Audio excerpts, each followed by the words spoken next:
The following program may contain language of an adult nature. Listener discretion is advised.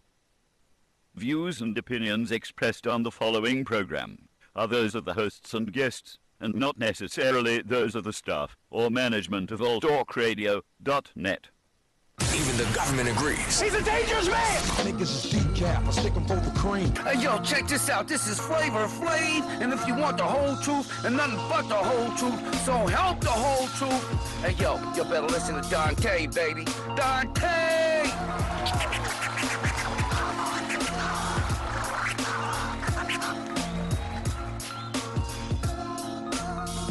What's going on, y'all? alltalkradio.net. BoxingTalk.com, and welcome to another great edition of the Dante's Boxing Nation show. I am your host, Dante. My man, Nora Radical, he's not in the building with us today. We'll have him back on the show next week, as always. But first things first, let me go ahead and introduce my guest online. I have my man, Eagles World, Boxing Ego. What's going on, Boxing Ego? Yo, what's up, everybody? All right. I also have my man, King Yusef. He has a real good Facebook channel out there. Go ahead and follow him on Boxing Rush. All right, y'all. What's going on, King Yusef? What's up, brothers? Let's get this rolling. Let's get it rolling. And my man, Ekingfightnews, always speaking the truth on YouTube. Got one of the best channels out there. Go ahead and check him out as well. What's going on, E-King? What up, Dante? Good to be here, man. Absolutely. Let's get it in, y'all. Let's get it in. Big week of boxing. Now, first thing first, I want to go ahead and let everybody know the situation. My man, Stivern, tried his best to make it to the studio. Now, I had forgot that, when I was inviting him up here, it was the actual week of the, the media and everything. So right now he's doing arrivals and everything. We tried to get him in on Sunday. He couldn't get in at a certain time that I needed him to get in. So, but it's all good. We'll try to get him in, after the fight. Well, if he wins, because I don't think he's going to want to come in if he loses, so. But speaking of Stivern, guys, let's go ahead and get into it. I watch All Access, Ego, and, man, I really enjoyed myself. I'm really happy that they're branching out, and it's not just the big fights with Mayweather or Manny Pacquiao on 24/7, whatever the case may be. I really liked it. The 15 minutes, it felt like 30 minutes. I mean, what's your assessment on that show, All Access, Stivern-Wilder? I didn't get to see it live, but I watched it. I went back and watched it, I think, the next day, and I really liked it. Like you said, it was 15 minutes. I wish it was actually a little bit longer. It was good to hear. There's a good contrast, too. Deontay Wilder is more vocal, like to have a good time, more vocal, that's the best way to put it. And Stivern, he always looks serious every time I see him, and he's the current champion, so it's good to see some good heavyweight action.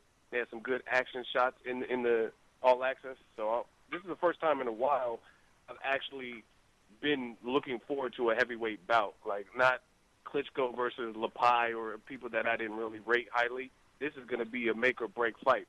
We're going to see Stivern show us why he is the champion, or we're going to see a new person crowned, and a person who's had a softer resume, I guess you could see. We're going to see if he's the real deal. So I'm really looking forward to this. Yeah, no doubt. And, E-King, I mean, I was looking at Deontay Wilder. He was having a good time dancing, and, he seems very upbeat about it. I mean, but are you concerned with his focus, E-King? I mean, what do you think when you was watching that All Access, if you caught it, E-King? I believe Deontay Wilder is correctly favored in this fight. He's got a lot of hype behind him. Skill-wise, it's really a toss-up because Deontay Wilder, he's got the great equalizer. He's got that one shot that can take over the fight at any time. And I truly believe this fight is going to I think the breaking point will be the chins. Who's got the better chin? I think that's going to be the deciding factor on who wins this fight. And the truth is, we don't know. We don't know where Deontay Wilder's chin is at. Mm-hmm. And Bermane Stiverne, he looks solid against Areola, but it's really hard to say in terms of a prediction. I think this is a great fight, and someone's getting knocked out. somebody's definitely getting knocked out. I mean, it would be unbelievable if this fight went 12 rounds. I mean, wouldn't it, King Yusef? It'll be a barn burner. Like, I don't think it'll reach 12 rounds. Like, Wilder's right hand is like concussion power. Like, remember like last year when he knocked out the Bulgarian guy? Like, he left the guy twitching on the mat. Yeah. He like Bronze Bomber's got like vicious power, but again, like this is his biggest step up. Like I was watching the live feed like on the MGM gun, like Wilder's like pumped up, like he's doing all the talking. Stiverne's just like being quiet and stuff. Oh man, it's gonna be crazy. No, it's definitely going to be crazy. And when it comes to power, you know, I think they have the same power. You know, I know Bermane Stiverne, he has a lot of power in both hands, not just one hand. I mean, I'm not really sure how much power Deontay Wilder has in his left. We know he has a sledgehammer right hand. But Bermane, I mean, what he did to Chris Arreola, a guy who has a tremendous chin. I mean, he was in the ring with Klitschko, you know, with Vitaly Klitschko, and Vitaly couldn't knock him out, and Vitaly hit him with everything. And you can see the difference of power when it comes to Bermane Stiverne. Now, another thing I want to do, guys, we have another special guest who's just joined us. This man right here, he's one of our neighbors. He owns a business right next to the studio. You know, he sells natural health products. We talk boxing. Matter of fact, right before the show, we started talking boxing. I said, man, why don't you come on the show and talk some boxing, man? So, welcome Doug Whitterfield to the show. Welcome to the show, my man. Well, I thank you, Dante. Appreciate you asking me on. Oh, no problem, man. We love talking boxing, man, and it's cool when you just meet casual people to just start, you know, strike up a boxing conversation. You know, so did you ever get a chance to catch the build-up, the little infomercial, the all-access Stiverne versus Wilder? Yeah, I'm a pretty avid boxing fan, so I've been following it pretty close, all the hype that's been going on, and I've got mixed feelings, you know, but they're probably very much aligned with what you've been saying. I think it's a toss-up, personally. I think that Stiverne has certainly faced far better opposition than Wilder. Wilder does have the reach advantage, height advantage, and he's got unbelievable power.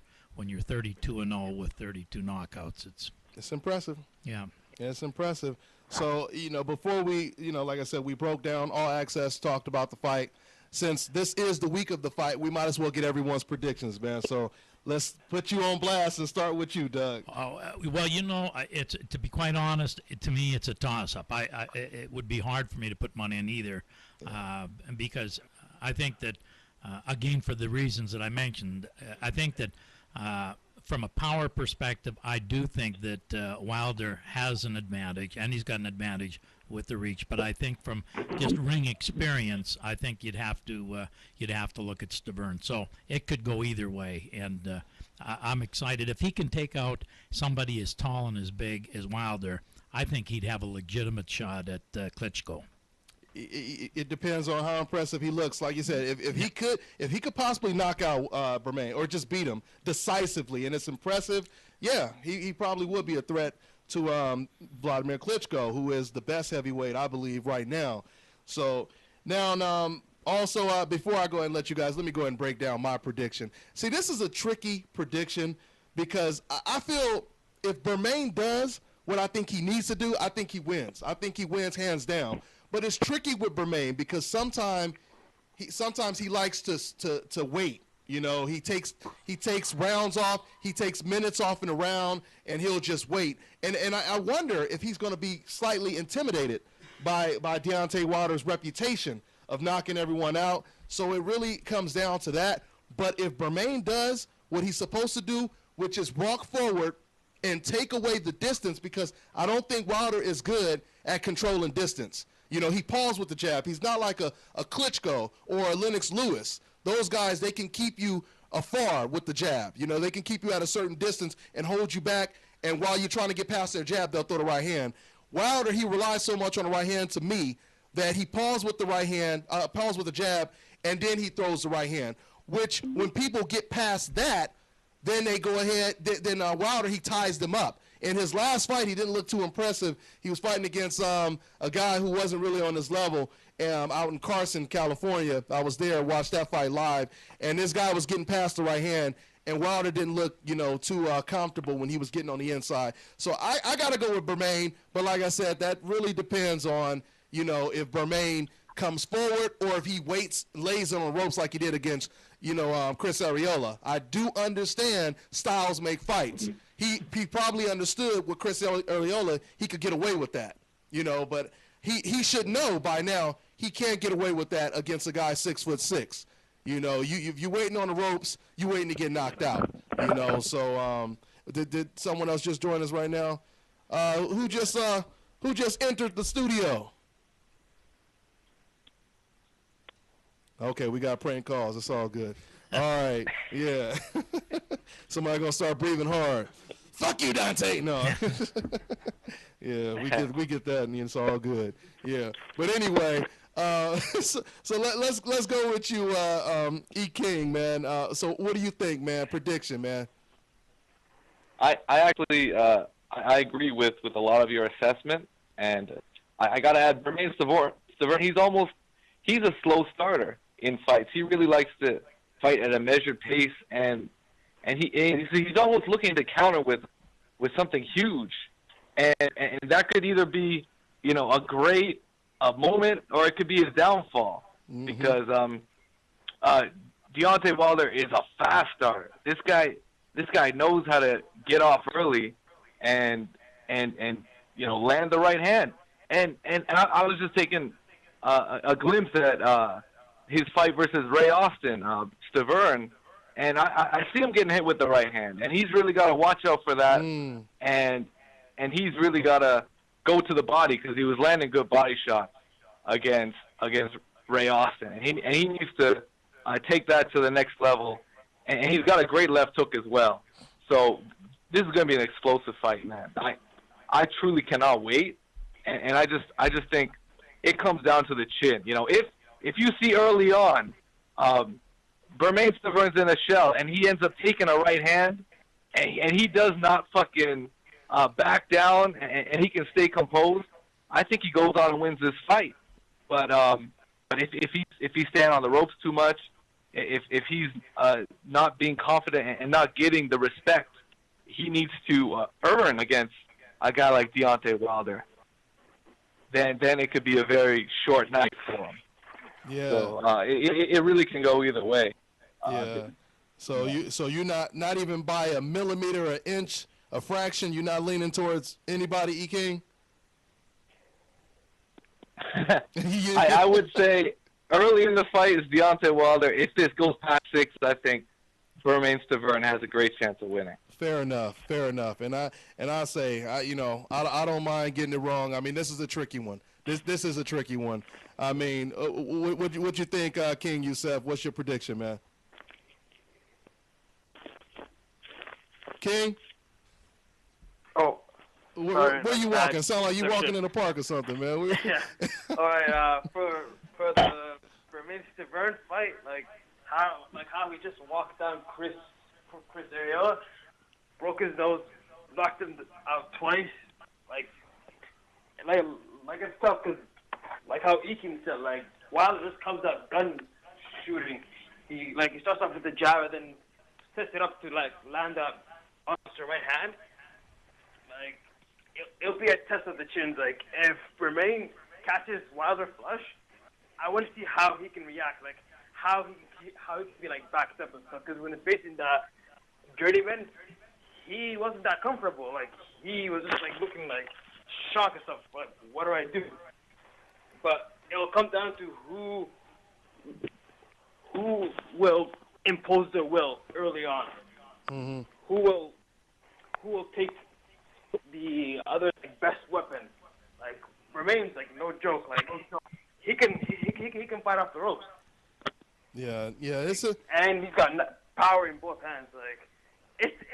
I can't make a pick on this fight. I'm just gonna be too short. Nobody want to make a pick on this one. I'm gonna take one for the team. TV in the house. Oh, there we go. Welcome, bro. Welcome to the show. What's up, man? That's my man. That's my man, Rawboxingtgv. Another guy speaking the whole truth. If y'all want the whole truth, go ahead and subscribe to his channel.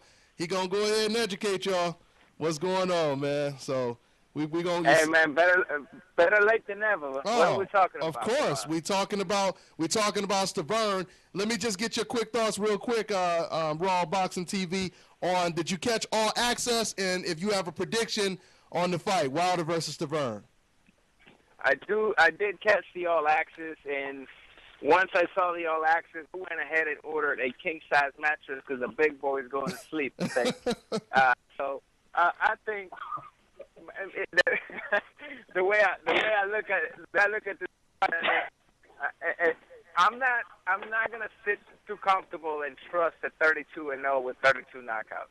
Just because, although I ain't hating on Deontay, from a boxing point of view, you know, from his last opponent to Bermane Stiverne is a big jump in skills, in level. You know what I mean? Mm-hmm. And yes, Bermane Stiverne also hasn't fought somebody with the power and maybe the reach and the height of Deontay Wilder, but Bermane Stiverne, in my opinion, has something that could help him a lot in this fight. Is if he can use just a tiny bit of upper body movement and get inside and make it a close range fight. Yeah. I don't think Deontay Wilder will have any idea of what. Because not only is he going to have a fighter who's shorter with shorter arms on the inside, at will, but his big old arms ain't gonna have the power that they usually have at the end of that punch. No, not because on the inside. He's gonna be forced to throw a punch and not have that impact at the end. You know, where that most of the power usually is. Yeah. I think it's an interesting fight. You know, I want to pick Bermane Stiverne to win, and honestly, not even by decision, by stoppage. But then again, this can turn around. And Bermane Stiverne can be the one using that mattress I just ordered. So I don't know. Yeah, get the bamboo style. Those some of the most comfortable mattresses. I'll tell you right now. But somebody gonna be nice and cozy up on the floor, most likely. You know. So I mean, Eagle. I mean, let me ask you, man, because like I said, it sounds. You know, you correct me if I'm wrong, Ranger, but it sounds like you kind of siding with me. I think we're both kind of leaning slightly towards Bermane Stiverne. But at the same time, now that I'm thinking, Ego, I don't really remember Berman actually getting on the inside and really making someone feel uncomfortable, putting a lot of pressure on them. Has he done that before, and what's your prediction, Eagle? Before I get into the prediction, I got to do a shameless plug. My man James, the most valuable motivator, Edwards, he's out with Team Wilder in Vegas right now. On YouTube, he did the call-out video with Deontay Wilder. They just dropped a sequel last night. It's called The Wait Is Over. So okay. Just great entertainment for the heavyweight division. Everybody type in The Wait Is Over. Good promo video with Deontay Wilder, just kind of hyping up the fight. As far as prediction and to answer your question, I'm slightly leaning with Deontay Wilder. I feel like with this prediction, no matter who you pick, you have to go out on a limb because there's so many variables. It's that type of fight. Yeah. Bermane Stiverne, he's way better as a boxer. He's more technically, fundamentally sound. A lot of people don't give him credit, but he's in the Mayweather gym, and he's slicker than a lot of people give him credit for. So if it's later in the fight, I would say it favors him because I don't know what past the 8th round, I don't even know what Deontay Wilder's tank is going to be like. You know what I'm saying? So that favors him. But using Stiverne's last performance, I think that's like suicide against Wilder. Against Chris Arreola in the rematch, he was off to a slow start, and he was playing like a Marquez counterpuncher type. And then when he actually hurt Arreola was when he opened up. So I think for this fight, Stiverne got to be more Pacquiao than Marquez in the situation, and he has to be a little bit more aggressive but be safe and take. It's a good fight. I'm leaning towards Wilder. I think his power is really the real deal.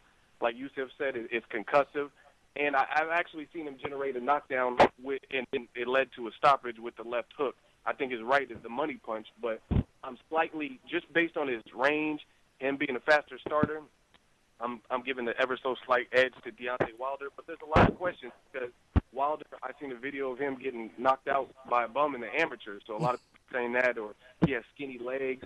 It's a good fight because, again, I basically whoever wins, I'm not going to be surprised. Yeah, Like even if my prediction's wrong, I'm not going to be surprised because, like I said, Stiverne is slick. He was getting in the Demetrius, I think it was Demetrius King, his only like stoppage loss. That was some bullshit. And the one thing I did notice, I rewatched that recently, he was getting tagged with right when he was hurt. I think the ref, for whatever reason, stopped the fight, which was stupid. I don't think that was a good stoppage. It was definitely premature, and he was conscious of what was going on. So I don't know why the ref did it. But ultimately, I think Deontay Wilder's power, his range, and his fast start in that power is going to be the difference maker. But he could prove me wrong. Yeah. Burns a better box, better resume. Eagle, let me ask you this: but do you think that Stiverne could have possibly gotten to a slow start on purpose though in that rematch? Because I mean, he knew the type of opponent that he had in front of him. That it wasn't, it was pretty much a wide open opponent. You think he could have been on purpose? Because that could have. I think it could have been game plan, but to me, if that was his game plan, I think that's kind of foolish because you're in there against a guy who feels he lost only because he had a broken nose, and he's still dangerous. Like Dante said earlier, he's been in there with the Klitschko, respected resume and power and stuff like that. So whether it's intentional or not, I think it's not a great game plan to go in against a guy who's hungry for revenge and to start off slow, because that's where Chris Arreola was actually having way more success than in their first fight when he was in the first early rounds. And then when Bermain started showing the difference in separation, skill level, and he has actually underrated hand speed too, Bermain Stiverne. No doubt, no doubt. He's just in general slick. He's a slick, powerful guy from Haiti, you know what I mean? So whether it was intentional or not, I just think it wasn't a good game plan. Just like Chris Algieri versus Pacquiao, you're going to try to outbox him and then be let out the cage and knock him out in the 10th round. Boy, man, that cage is going to be linked to Algieri for the rest of his damn career, boy. I tell you right now. You guys heard? Huh? You guys heard Chris Algieri looking for? He's looking for a new trainer. You guys heard? Yeah, that was big. That was big. That was big news, man, because he's been with Tim Lane for a long time, and they always talk about how close they are. But then I think at the end of that article, I heard him say like he's going to bring someone else in. I didn't know if that meant he was going to keep Tim around as an assistant, or just get rid of him. But I mean, the thing is, a lot of fighters and a lot of trainers, they make these excuses. They say, I started off slow on purpose. I did this on purpose. I agree with you, Ego. I don't believe that a lot of these fighters, they purposely give up rounds. Because what if Bermain didn't get the knockout over Chris Arreola? I mean, honestly, before Bermain caught Arreola with all them counter shots, I mean, Chris Arreola, he was really doing good, so... I don't think it's. I would never advise my fighter if I was a trainer to give any type of rounds. If you have it in you to make it an early night or do whatever, then that's what you need to do. Because I think some fighters look for that one punch, and like Brandon Rios versus Pacquiao, he was searching for one punch that's going to alter the fight. You got to just go ahead and let your hands go and not get so buried in the rounds and the scorecards to the point where you have to get a knockout. So I wouldn't advise that to anybody. Yeah. No, for sure, man. No doubt. Hey, Ranger, I want to ask you what's up? I want to ask you real quick, man. So you know what's going on the undercard, Stiverne-Wilder. We got the biggest fight on the card. Matter of fact, this might be bigger than Wilder versus Stiverne. We got Leo Santa Cruz versus Jesus Ruiz. Well, look, I had y'all going. Y'all was like, damn, what fight is that? Oh man. Santa Cruz. Go ahead, Ekins. No, go ahead, Ranger. Go ahead real quick, Ranger. Santa Cruz would be like, the only reason I'm fighting it because my daddy told me to. Hey, listen, let me tell you this. Santa Cruz is going to have to take the Mexican Federal Militia with him because rumors are that El Chacal, Guillermo Rigondeaux, is going to be at ringside and has been allowed to step in the ring with his belt to openly challenge Santa Cruz. What's going to happen? What's going to happen? He's taking the Mayweather Mosley. He's taking what's going to happen? Canelo route. Uh-huh. Yes, Yeah. sir. What's going to happen? Well, if you think about it, it has worked. It worked for Richard Abreu when he was not that known. He went and slapped Brandon Reeves in the face in Miami. He got the fight. Nice. It worked for Erislan De Lara. It did not work for Gamboa because Garcia was just a little too scared. But now you know, Chacal is going to give it a try. Hopefully it works because unlike Kennedy, I do want to see that fight, if you know what I mean. Yeah. No. Real talk right there. Real talk. Ego. But what's up with Leo Santa Cruz's dad, Ego? I mean, it sounds like his dad is so hell bent on making sure this fight don't take place. What's up with that, man? Oh, what'd you say, Dante? I was too busy listening to Mobb Deep Shook One, so I didn't hear what you said. Oh, okay. Well, Mobb Deep. I think Rigondeaux got shook. I said, what you think about Leo Santa Cruz's dad, man? His dad sound like he don't want no parts of his son fighting against Guillermo Rigondeaux. I mean, what you think about that? Shook ones, like Mobb Deep said. I think they're shook. Yeah. Rigondeaux, he has the game like petrified, and I don't want to hear all this. Oh, he doesn't bring money. Oh, Jesus Ruiz doesn't bring money. So exactly, like, the biggest thing is this: how you catch somebody up in a lie. Everything they say, and then you look at who they are facing, it doesn't add up. You say Rigondeaux doesn't bring money, but neither does Jesus Ruiz. I follow boxing hardcore, I would say. I don't even know who Jesus Ruiz is. I looked him up. He's ranked number 30. He's been stopped before. You know what I mean? I had to do research. I had to go back to school to find out who this dude was. So, at the very least, Rigondeaux is a champion. You can't deny him of that. And he has a better resume. Beating a Donaire who hadn't lost in 11 years is better than anything Leo Santa Cruz has done in his career. Two-time super champ. Yeah, he has a higher KO percentage than Leo Santa Cruz. So, I'm not trying to hear these excuses. You look at people who are credible, certified warriors. Like, look at, like, a Carl Froch. Carl Froch in the Super 6, he didn't say, no, Andre Ward don't bring no money. Andre Ward's style is so boring, I'm not going to fight him. He went in there, fought Andre Ward, got his ass kicked, but made it competitive towards the end, and the rest is history. And then he went on to bounce back in his career. Yeah. Yet, other people want to make excuses. Oh, his style. It's not up to you to decide whose style is the public wants to see. Fight the champion, period. Yeah, you're not supposed to. You're not supposed to like the guy you fighting. You're not supposed to like his style. You're not supposed to say, I can only fight you if I like your style. I mean, if that was the case, you know what I'm saying? If I was boxing and had opponents, I would tell them, I would prefer you to put your hands down and not block. If you don't do that, I'm not fighting you. Because I don't like, people to be slipping and sliding and trying to hit me back and shit like that. That's whack. You know what I mean? Put your hands down and let me hit you or we have no fight. You know, and that's pretty much what Leo Santa Cruz is saying, or fans who talk like that. If you look at it in the 80s, Mike Tyson was the most electrifying and entertaining person in the planet. And everyone he faced, no one brought the entertainment value that Tyson brought, but he still fought different styles. Absolutely. Whether they're quote-unquote runners or they had a good jab or whatever. He fought those styles, ran through them, or did whatever he did, and that's the end. So it's not up to the politics and fathers and stuff to tell us who to fight. You need to fight the guy who's ranked. And to me, this is the last thing I'll say is Rigondeaux is a champion. Again, you can't deny that. If he's down your throat and he's on your back, all you have to do is beat him, easy work, and then you get rid of him. So just get rid of him. Now you don't have to worry about him because you defeated him. And now But not only that, like I said on my video, you're fighting this dude who doesn't bring money, right? If you beat him, that's just another bum on your record. But if you was to beat Rigo, not only are you making your highest purse because Rigo is the highest paid at the division, but you're beating the two-time super champ, you're taking his belt, and you just added the Jackal to your record. Of course.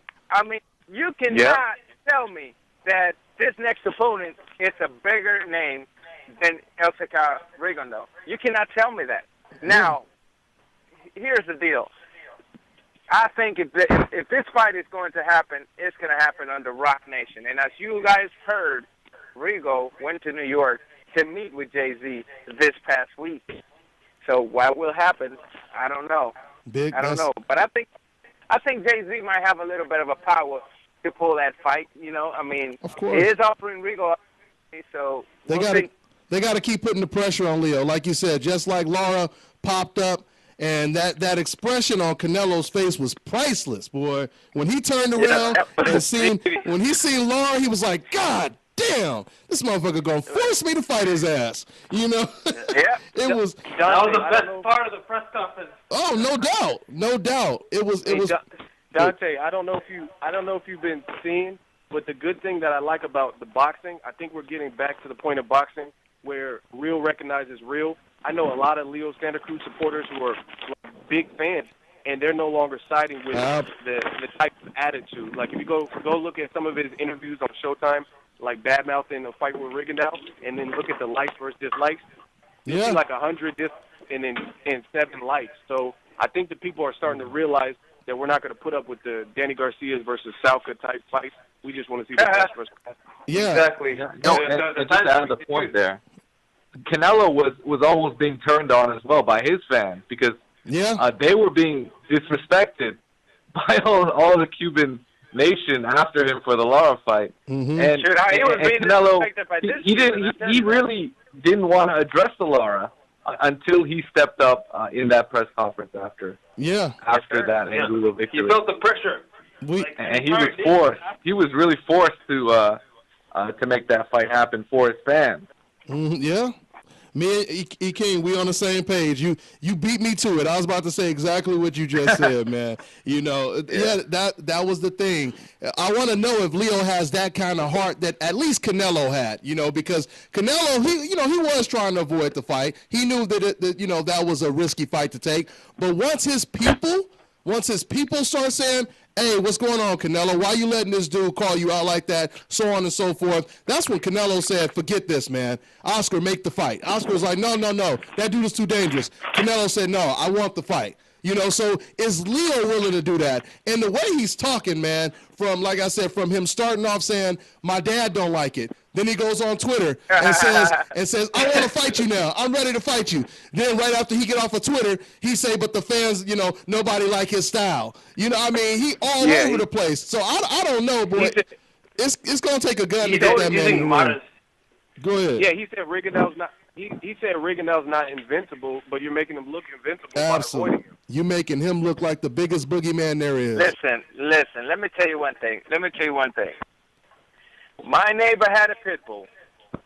A pit bull made for left. And every time our other neighbor walked around that backyard, that other dog barked his throat out behind the fence. Okay, what I'm trying to say is, Leo Santa Cruz can say whatever he wants in front of any camera, but I bet you he wouldn't say that in front of Rigo. You know why? I'm not saying he is scared of Rigo to the point that, oh my God, I tremble when I hear his name. I am sure that if the fight was to happen, Leo's going to have to do the only thing he knows how to do, which is put his head down, come forward, applying pressure. But I'm sure that he's well aware that there is an 80% chance he will not be victorious in that fight. Matter of fact, to go on and say, and hopefully I'm right, I'm willing to say that he gets stopped with a body shot if he fights Rigo. Because he's. I'm almost sure he gets. I'm almost sure he gets stopped in that fight, Ranger. But Ranger, let me ask you this. Help me make sense of this, okay? Now, Leo just said in a recent interview, when he was saying, I don't like his style, fans don't like his style, then he goes to say, he'll throw like 1 or 2 punches, and then he'll just stand there and wait. Now, Ranger, what is Leo supposed to do if Rigo is sitting there just waiting after he throws 1 or 2 punches? Isn't that more of a reason for Leo to take the fight if you got somebody who's going to just throw 1 or 2 punches and then just stand there and wait for you?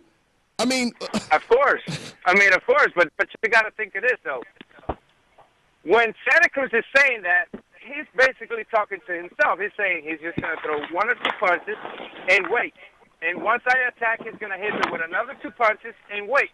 And once I attack again, he's going to hit me with another 2 punches and wait. And you gotta know this, man. This Leo Santa Cruz knows what Rigondeaux does. best. Yeah. And that's it. You know, remember Nonito Donaire. Donaire used to say, you know, he used to say almost the same stuff. He almost used to say the same stuff. Same thing. Mm-hmm. Same exact thing. What happened? Yeah. In there, not, you know, people want to say, oh, Rigo almost Rigo ran that fight. No, he didn't. He backed the hell out of this dude. As a matter of fact, he took Nonito's best shot. Left hook.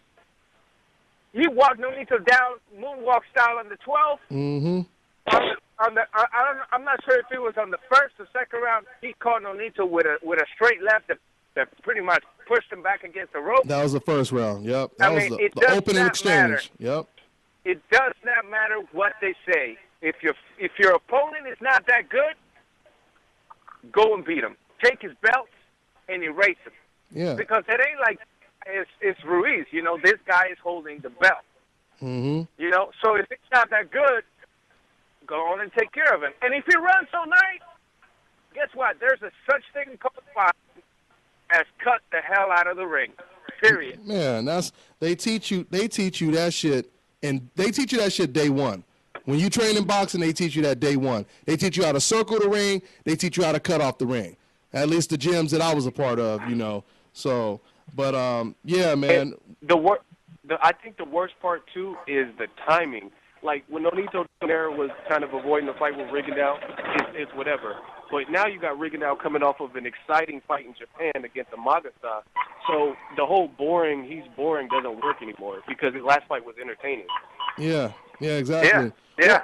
I mean, that's the reason why Eagle, like you said, and that was something else I was going to touch on. You beat me to that too when you said, you know, I'm noticing the backlash from the fans. I noticed, I don't know who, one of you guys I think sent me one of the interviews that he did, and it was just a whole bunch of dislikes, and that blew me away because, you know, usually the decavs, you know, they are pretty firm on defending, you know, who they like. You know, so even the decavs was disliking that video. You know what I mean? So that tells you a whole lot. He's running out of excuses. I remember, he said something like, oh, yeah, he's trying to be more exciting now, but still blah, blah this and blah, blah that. What do you mean he's trying to be exciting now? Like I said, his last two fights, he got knockouts. Another thing is your boy Abner Mares, he's speaking the truth. Okay? He's speaking the truth because he's sitting over here like, you know what, forget all these damn excuses. The boy is the next Floyd Mayweather. And he'll probably whip my ass, and he would definitely beat Leo Santa Cruz's ass. Okay? And I'm paraphrasing, but in so many words, that's exactly what he said on a Spanish interview. I think ESPN Deporte, you know, so this we noticed. What's that? Yeah, like I seen the interview and stuff. And the funniest thing is Julio Cesar Chavez Sr. keeps the truth, but the other guy, Osuna, like, he's just pampering these guys. Like, oh, no, you don't have to fight them. Oh, no, you don't have to say that. Yeah. Like, it's just, if I was Maris, I would knock out the guy, man. Like, it's just, like, I mean, it's out of control. It's counterproductive, you know. I was going to say the crazy thing about Jose Santa Cruz, the dad, saying this, is he says all this Rigondeaux's boring, but we're open to a fight with Abner Mares. Abner Mares got laid out 3 fights ago, within 3 fights. Of course. By Johnny Gonzalez. So why would you want a guy who got knocked out bad, like a bad knockout in the second round, but you don't want the champion? That doesn't sound like the heart of a champion, the eye of the tiger, to want to fight a guy who got knocked out 2 fights ago, but you don't want to fight the champion who is considered the best of the best at 22. Damn that. They opened to Jesus Ruiz. Shout out to you because you did the video on it. Like I just seen it today. Like, it is real talk because Mares wants to fight Gonzalez. He's never even mentioned Santa Cruz. He only mentions that, we can fight in the near future. But the funniest thing is that Jose Santa Cruz was just going on a tirade and stuff. Like, he thinks that he's speaking for the fans. He's like wearing gold chains and watches, saying that, we just need to just keep fighting for the fans and stuff. Like, the fans are smoking. They don't want to see, like, sparring sessions on, like, live TV. Like, fight the real champ. Yeah. And the funny thing is the WBA mandated one of the British title holders to either face Ringo, like, in early summer, or be stripped of the belt So that's more pressure for these champions to actually step up and fighting. Yeah, but they have to pressure everybody. They got to pressure everybody, Exactly. not just Adonis Stevens. They got to pressure Leo Santa Cruz, Peter Quillen. Definitely Peter Quillen. Yeah. Definitely Peter Quillen, Breaking news. Actually, Peter Quillen now. You could add Danny Garcia to that list. Yeah, Danny Garcia too. Danny Garcia too. Yeah. Go ahead, King. But the funny thing is, like, they offered Andy Lee extra money to fight Peter Quillen April 11th at the Barclays Center. Billy Joe Saunders' promoter was contacted, and they offered him step-aside money to make Andy Lee versus Peter Quillen. Like, I'm not sure how that's going to happen, but it might happen to get Quillen's old belt back. Wow. That's. Well, he was supposed to fight Korobov. Yeah. He turned down that fight. I mean, he turned down like the biggest payday of his career. Like, $1.4 million. You put me in the ring right now. I'll be in fighting shape in 10 days. No shit. Well, we got a couple fighters turning down all kind of money. That's Broner turning down $40 million. I really don't understand this way of thinking. I mean, I understand loyalty, but $40 million in the next 5 years, when you might not even be around in the next 5 years, or you may lose at least once or twice.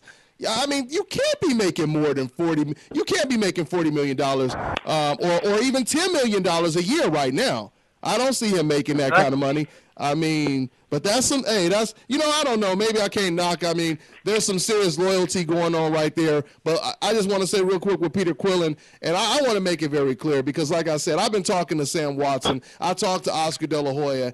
And from what I gather, this is, like I said, this is not Al Haymon. People love to try to blame it on Al. But this is these fighters, way before Al Haymon came along, we had fighters doing shit like this. And Peter Quillen, what's going on? Did you forget?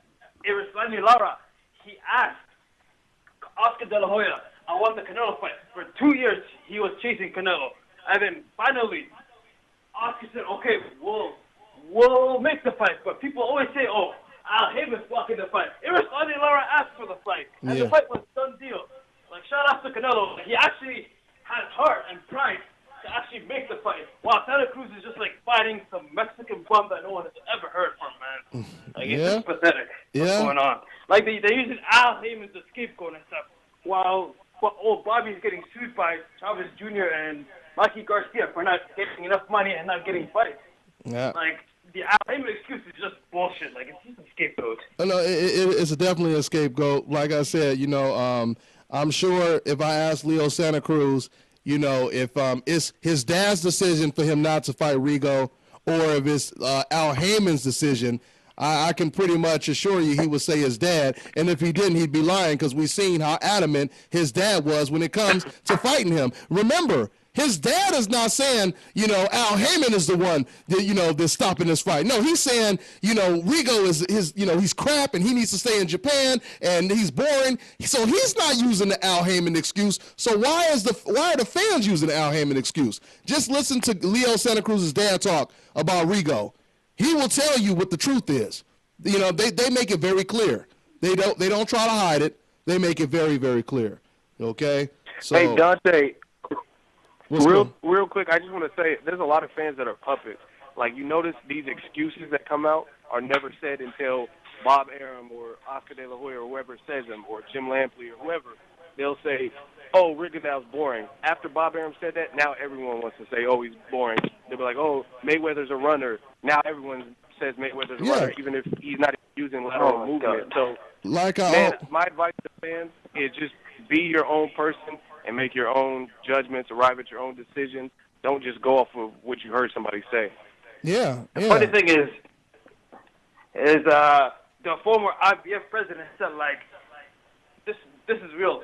Like, Bob Arum would be laughing, saying, like, I'll make the blacks and Latinos fight while I cut the entire money and stuff. Of course. When he was trying to bribe the president to get official rankings for a title shot. Like, fans defend, like, Lampley, like, these retards and stuff that are just don't even know anything. They're just biased. Yeah. Hatred towards it. Like, Dan Rafael said, Erislandy Lara's running. I say running.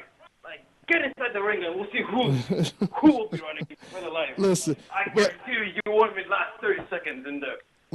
Like I said, man, Dan Rafael, unfortunately, you know, you have all of these big-time media people, analysts, who are so one-sided. And what's so crazy is they are always telling you that a fighter like Rigo is doing the total opposite of what another fighter that they may actually like is doing.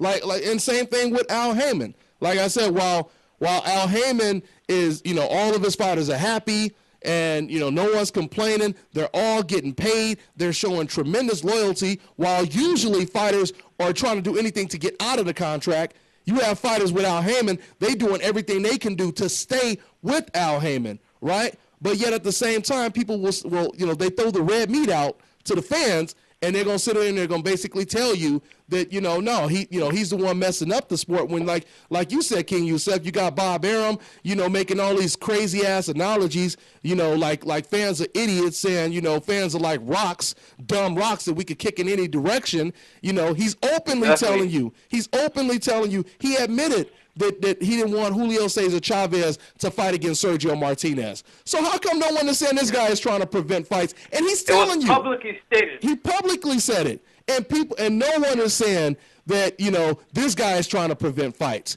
You know, so it just is ridiculous. But then they turn around and say Al Haymon has a problem. But anyway, we got 5 more minutes. You guys, you want to jump on the big news that Al Haymon is announcing tomorrow, or you guys want to talk about Manny Pacquiao saying that the fight will be announced by the end of this month? What you guys want? We could do it fast, like. Yeah, I guess we could throw them both in real quick. So real quick, Ego, he has Al Haymon. Like I said, he has a big announcement tomorrow. What do you think the announcement is going to be? I think he's announcing on NBC, or that boxing is coming back to regular NBC cable. And a lot of people hate, but I think it's a good thing. Anything new in boxing that brings new eyes, a new set, like Rock Nation. He had people like Jake Gyllenhaal and Rihanna in the crowd for boxing. So anything that brings positive light and spotlight back to boxing can be a good thing. So if Al Haymon brings boxing to NBC, props to him, as long as we're getting good quality matches. Yeah, no doubt about it. I mean, come on, we know what time it is. Who wouldn't want to see a big name fight on free TV? I mean, that's just, come on, man. Once again, it's like back to the old days. Yeah, I mean, if we know what time. Back to the old days, and that's when boxing was big. Yeah. You used to have Hagler, Sugar Ray Leonard fighting on regular TV. You know, I mean, I've been saying it for the longest, man.